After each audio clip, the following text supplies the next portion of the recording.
नमस्कार, मैं Bharat Suthar learning with BKS पर आपका स्वागत है।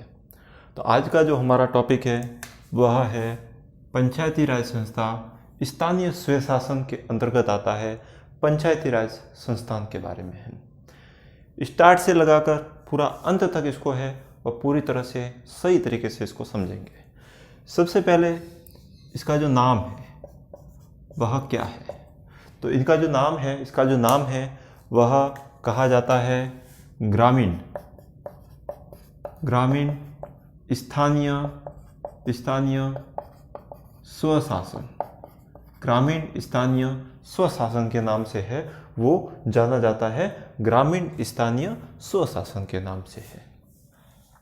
एक इसमें ग्रामीण स्थानीय स्वशासन होता है और एक नगर पालिका, नगर परिषद वगैरह वहाँ पर है, वह नगर निकाय स्वशासन होता है। अब इसके बाद में है बात करते हैं इनके शुरुआत के बारे में। कहाँ से शुरुआत हुई थी, उसका पूरा इतिहास के बारे में देखेंगे कि पंचायती राज व्यवस्था की शुरुआत है वो मुख्य रूप से है वो कहाँ पर हुई थी। सबसे पहले है वह बात आती है ऋग्वेद में। ऋग्वेद में है वह ग्राम का जो शासन वगैरह था, इसके लिए एक समिति होती थी। समिति नामक एक संस्था थी जिसका मुख्य कार्य है वह ग्राम का शासन देखना है, वो होता था। ऋग्वेद में है वो एक समिति नाम से एक संस्थान होती थी जिसका मुख्य कार्य है वह देखना होता था। इसके बाद में है ऋग्वेद के बाद में है अथर्ववेद। अथर्ववेद में है वह ग्रामणी कहा जाता था। जो इसका प्रमुख होता था, गांव का प्रमुख होता था, उसको ग्रामणी कहा जाता था। अथर्ववेद में है। ऋग्वेद के बाद में है बुद्ध काल में, अशोक के काल में या बुद्ध काल में है वह गांव को है वो ग्राम कहा जाता था और ग्रामीणी कहा जाता था। इनके प्रमुख को कहा जाता था, ग्रामीणी के नाम से वो जाना जाता था। ग्रामीणी के नाम से है वह इसको प्रमुख को है वह जाना था ग्राम योजक के नाम से जाना जाता था। ग्राम योजक के नाम से जाना जाता था। ग्राम योजक के नाम से है वह जाना जाता था बुद्ध काल के अंतर्गत। इसके बाद में है आता है मौर्य काल। मौर्य काल में है वह ग्रामीणी कहा जाता था। जो प्रमुख होता था उसको ग्रामीणी कहा जाता था। इसके बाद में है मुगल काल। मुगल काल में है वह मुकदम। मुकदम है वह गांव का शासन को संभालता था। मुकदम जो मुख्य नाम था उनका, ग्राम के प्रमुख का, वो मुकदम नाम था। तो इस प्रकार से अलग अलग समय अवधि के अंतर्गत गांव को या स्थानीय स्वशासन के लिए है अलग अलग नाम हुआ करते थे। तो और वो गांवों के शासन के बारे में है वह कार्य करते थे। अब बात आती है ग्रामीण के लिए। अब बात आती है इनके बाद में है जब अंग्रेजों का शासनकाल आया भारत के अंतर्गत, अंग्रेजों का शासनकाल, अंग्रेजी हुकूमत आई।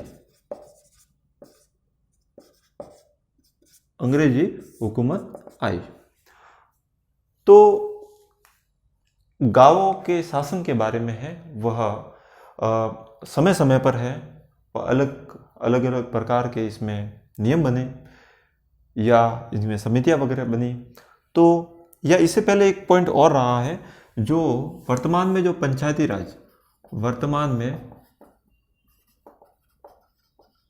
राज का जो स्वरूप देखने को मिलता है, जो वर्तमान में पंचायती राज का स्वरूप देखने को मिलता है वह सोल साम्राज्य से मिलता है, जो कि दक्षिण का एक प्रमुख राजवंश हुआ करता था, सोल साम्राज्य।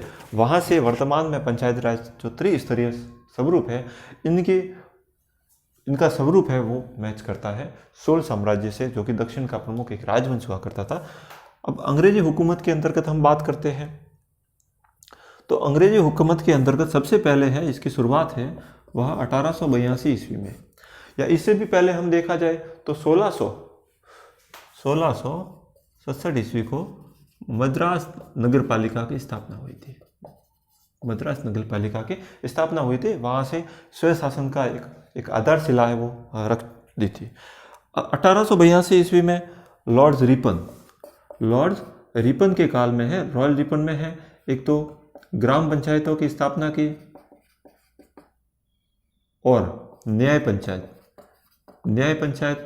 इसके अलावा है वो जिला पंचायत की वगैरह स्थापना की। इसलिए रिपन को है वह स्थानीय स्वय शासन का पिता भी कहा जाता है। स्थानीय स्वय शासन का पिता भी कहा जाता है, क्योंकि उन्होंने सर्वप्रथम है 1882 ईस्वी को है ग्राम पंचायत, न्याय पंचायत और जिला पंचायतों के बारे में है वो सबसे पहले उन्होंने कार्य किया था। इसलिए लॉर्ड्स रिपन को है वह स्थानीय स्वय शासन का पिता भी कहा जाता है। अब 1882 के बाद में है वह 1919, ये हम पढ़ रहे हैं पंचायती राज व्यवस्था का किस प्रकार से है वो समय के साथ में किस प्रकार से विकास हुआ और जो वर्तमान स्वरूप है वो किन किन प्रक्रिया से गुजर कर आया। 1919 का जो अधिनियम है जिसको मॉन्ट्यूस एक्सपोर्ट अधिनियम भी कहा जाता है, इसके अंतर्गत है वो सबसे पहले है वह इसके संबंध में है वो ग्राम पंचायत है वगैरह है, और ये बंगाल के लिए था, केवल बंगाल के लिए था। इसके संबंध में है वो इसमें नियम वगैरह बने। 1919 का जो मॉन्ट्यूस एक्सपोर्ट अधिनियम था जिसके अंतर्गत ग्राम पंचायत के संबंध में है वह इनकी अधिसूचना जारी हुई और प्रथम बार है वो एक प्रकार से नियम वगैरह बने थे ग्राम पंचायत से संबंधित। तो ये 1919 के अधिनियम के अंतर्गत बात आ गई। अब इसके बाद में हम और आगे देखने का प्रयास करते हैं।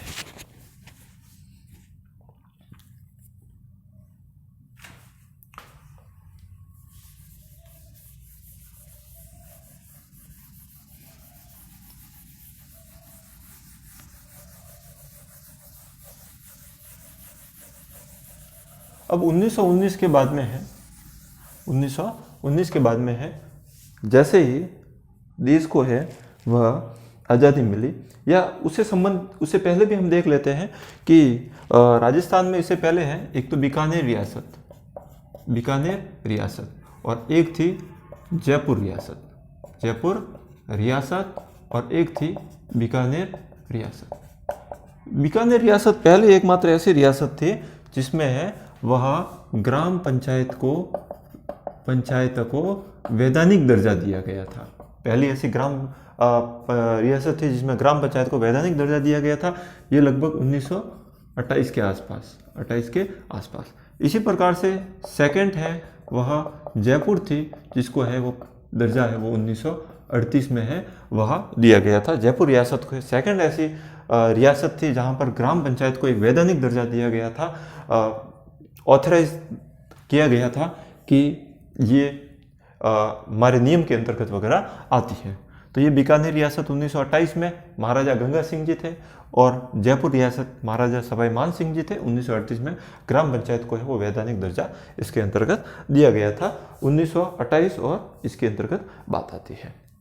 अब बात आती है, हम आगे देख लेते हैं, जब संविधान बना, भारत का संविधान बना, संविधान का 26 जनवरी 1950 को है वह संविधान बनकर तैयार हुआ। तो इसमें है वह अनुच्छेद 40 है वह ग्राम पंचायतों के बारे में है वह बात करता है। ग्राम पंचायतों के बारे में बात करता है। महात्मा गांधी है वह स्वराज्य के बहुत बड़े प्रेरक थे।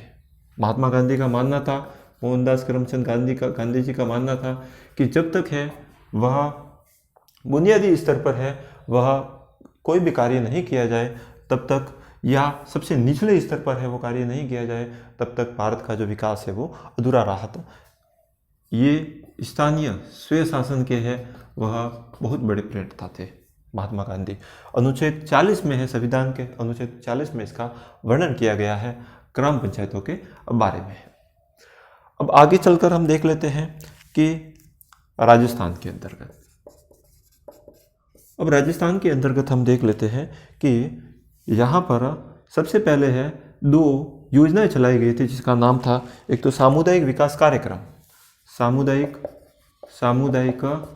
विकास कार्यक्रम, जिसका मुख्य उद्देश्य है वह स्थानीय लोगों को सरकार के काम में ज़्यादा से ज़्यादा भागीदारी निभाना, यह मुख्य कार्य था। एक था राष्ट्रीय विस्तार कार्यक्रम। ये दोनों कार्यक्रम हैं, इसी उद्देश्य को ध्यान में रखते हुए चलाए गए थे। तो इनकी जांच करने के लिए या ये कार्य सही प्रकार से चल रहे या नहीं चल रहे हैं, इसके लिए है एक आयोग का गठन किया गया था, एक समिति का गठन किया गया था, जिसको हम कहते हैं बलवंत सिंह मेहता समिति। बलवंत सिंह मेहता समिति का जो गठन है, बात करते हैं इनके गठन के बारे में है, तो जनवरी 1957 को इनका गठन किया गया था और इन्होंने अपनी रिपोर्ट सरकार को, जो अपनी रिपोर्ट है वह दी थी लगभग नवंबर 1957 को अपनी रिपोर्ट दी थी।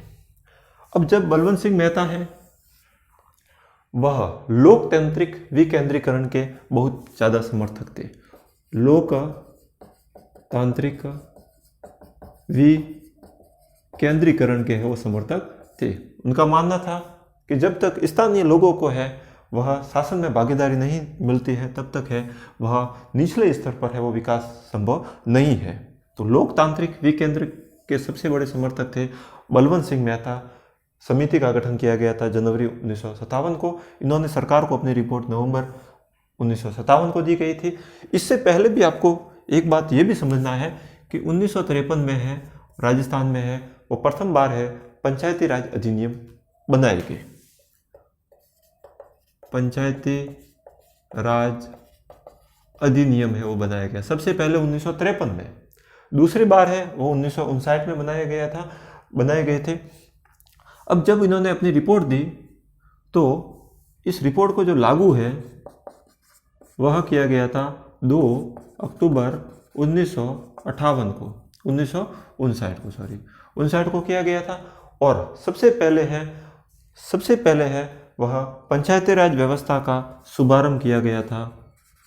शुभारंभ है वह किया गया था 2 अक्टूबर 1959 को नागौर से, राजस्थान से सबसे पहले है वो इसका पंचायती राज व्यवस्था का शुभारंभ किया गया था। बगतरी गांव है वहाँ पर जवाहरलाल नेहरू जी के द्वारा है सबसे पहले है वह पंचायती राज व्यवस्था का शुभारंभ राजस्थान में किया गया था।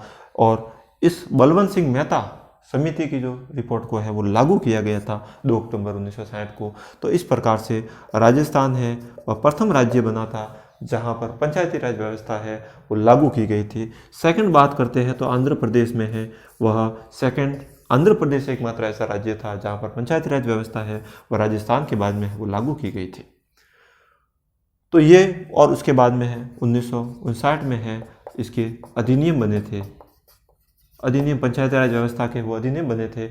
और इसी के आधार पर सबसे पहले 1960 में है वह फर्स्ट बार है वह चुनाव करवाए गए। पंचायती राज व्यवस्था के जो सबसे पहले चुनाव है सरपंच के है, पंचायत समिति सदस्य है और जिला प्रमुख वगैरह के चुनाव है, प्रथम बार है वो 1960 के आसपास है वो प्रथम बार चुनाव आयोजित करवाए गए थे। इस अधिनियम के आधार पर 1959 के अधिनियम के आधार पर करवाए गए थे। तो ये हो गया बलवंत सिंह मेहता समिति के बारे में है वह इम्पोर्टेंट, ये प्रबल।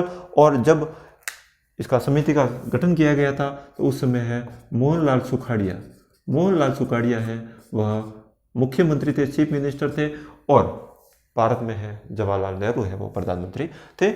इस प्रकार से ये महत्वपूर्ण बात बलवंत सिंह मेहता समिति के बारे में आ गई, जिनका मुख्य उद्देश्य है सामुदायिक विकास कार्यक्रम, राष्ट्रीय विस्तार कार्यक्रम की विस्तृत गहन प्रकार से जांच करना और इनके संबंध में रिपोर्ट देना है। लोकतांत्रिक विकेंद्रीकरण के समर्थक थे और ये इस प्रकार से है 1960 तक है प्रमुख घटनाक्रम हो गए। 1960 में वो प्रथम बार चुनाव है वह आयोजित करवाए गए थे राजस्थान में।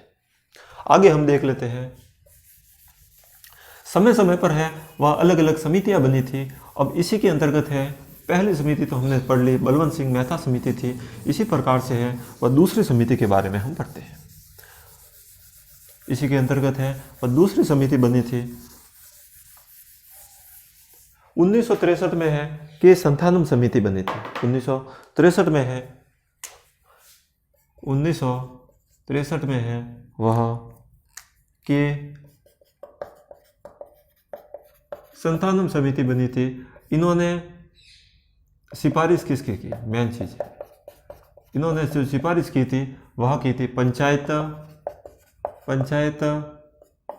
राज्य वित्त आयोग की सिफारिश की थी। उन्होंने कहा था कि जब तक हम निचले स्तर पर है वित्तीय दृष्टि से उनको संस्थाओं को सुदृढ़ नहीं करेंगे तब तक है इनका विकास है वो असंभव है। 1963 के बाद में है वो दूसरी समिति बनी थी। 1964 में है, इसको कहा जाता है सादिक अली समिति। सादिक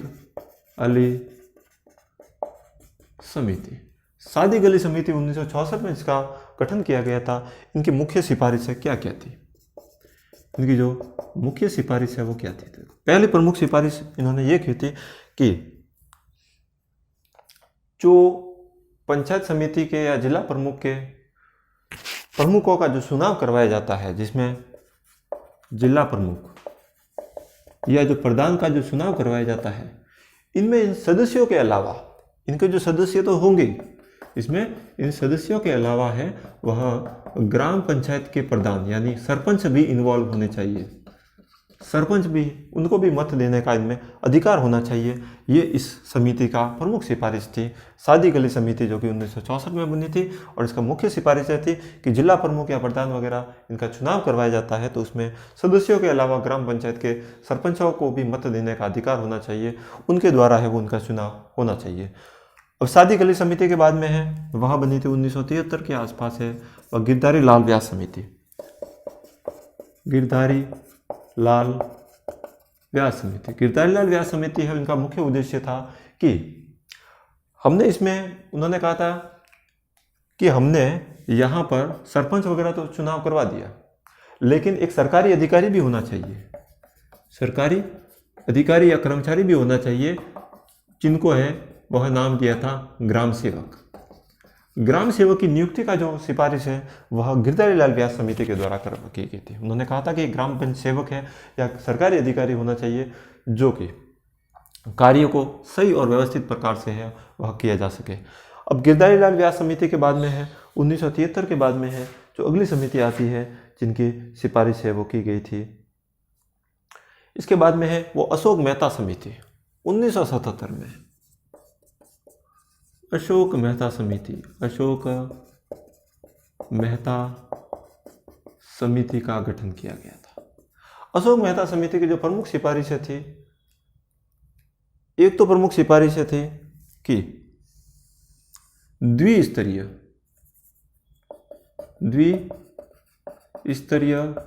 पंचायती राज व्यवस्था की इन्होंने सिफारिश की थी। उनका मानना था कि 2 स्तर होने चाहिए, ग्राम पंचायत और जिला प्रमुख, 2 स्तर पर ही इन्होंने है कहा था कि 2 स्तरों पर ही इस पर सिफारिश होनी चाहिए। ये अशोक मेहता समिति के द्वारा कहा गया था। अब उन्होंने है वह 1959 से लगाकर 1969 के काल को है वो पंचायती राज व्यवस्था का उत्थान काल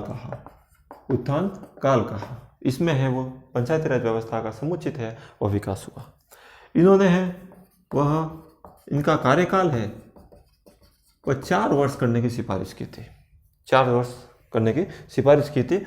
और पंचायत समिति को मजबूत करने की सिफारिश की थी, कि मध्यवर्ती जो समिति होती है, मध्यवर्ती जो व्यवस्था है उनको है वो मजबूत करने की सिफारिश है वह अशोक मेहता समिति के द्वारा की गई थी। इसके अलावा उन्होंने SC/ST को वगैरह है, SC व ST को है वह पर्याप्त आरक्षण देने की भी है वह सिफारिश की थी। तो ये मुख्य सिफारिशें हैं वो अशोक मेहता समिति के द्वारा की गई थी। द्विस्तरीय पंचायती राज व्यवस्था होनी चाहिए। इन्होंने है 1959 से लगाकर 1969 का जो काल को है वह पंचायती राज व्यवस्था का है उत्थान काल का था। इन्होंने कहा था कि 4 साल का ही इनका कार्यकाल होना चाहिए और मध्यवर्ती व्यवस्था को मजबूत करने की सिफारिश की थी। SC और ST को पर्याप्त समुचित आरक्षण देने की भी सिफारिश है वो अशोक मेहता समिति के द्वारा की गई थी। अशोक मेहता समिति के बाद में हम आगे देख लेते हैं जी.के.वे. राव समिति।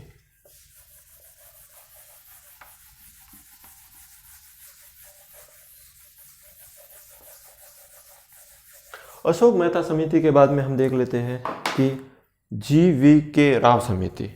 जी.वी.के. राव समिति जिसका गठन है वो 1985 के आसपास हुआ था।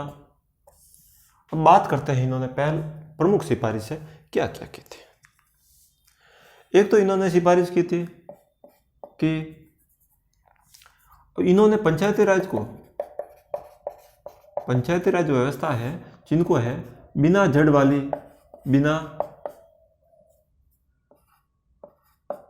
वाली व्यवस्था कहा था। बिना जड़ वाली है वह व्यवस्था है वो उन्होंने कहा था। बिना जड़ की कास कहा था। अब इन्होंने है एक तो है 8 वर्ष कार्यकाल, पंचायती राज व्यवस्था का है वो कार्यकाल है वो 8 वर्ष होना चाहिए, ऐसी उन्होंने सिफारिश की थी। इसके बाद में है इन्होंने जिला स्तर पर है वह जिला आयुक्त की सिफारिश की जो वर्तमान में है CEO, जिला परिषद के जो कार्यकारी अधिकारी होते हैं उसके अंतर्गत उसके समकक्ष था जिला आयुक्त की उन्होंने सिफारिश की थी कि जिला परिषद पर है वो एक जिला आयुक्त का पद होना चाहिए। इनके बारे में इन्होंने सिफारिश की थी। अब जी.वी.के. राव समिति ने वित्तीय स्थिति को मजबूत करने के लिए वित्तीय संस्थान स्थापित करने की है वो भी सिफारिश इनके द्वारा की गई थी। तो ये जी.वी.के. राव समिति के बारे में है वह इम्पोर्टेंट है, वह बात आती है। विकास आयुक्त के बारे में बात की गई थी, विकास आयुक्त, जिला विकास आयुक्त का पद होना चाहिए, ये बात की थी। अब जी.वी.के. राव समिति के बाद में है वो महत्वपूर्ण समिति बनती है लक्ष्मीमल सिंघवी समिति जिसका गठन है वो 1986 को हुआ था। और लक्ष्मीमल सिंघवी है वो एक विख्यात वकील थे जो कि जोधपुर से आते थे, मूल रूप से वो जोधपुर के निवासी थे। अब ये सबसे महत्वपूर्ण है वह समिति बनी थी 1986 में, ये समिति बनी थी। अब इनकी सिफारिशें क्या क्या रही थी। पहली बात तो है ये उस समय है राजीव गांधी की सरकार थी, राजीव गांधी के PM थी, इनके निर्देशन में बनी थी। इसलिए राजीव गांधी को है वह इन्होंने पंचायती राज व्यवस्था को सुदृढ़ करने की है वो इनको है श्रेय दिया जाता है। अब लक्ष्मीमल सिंघवी ने कौन सी सिफारिशें की थी। एक तो उन्होंने सिफारिश की थी ग्राम सभा की स्थापना होनी चाहिए, एक तो ये सिफारिश की थी। एक इसके अलावा संवैधानिक मान्यता देना, संवैधानिक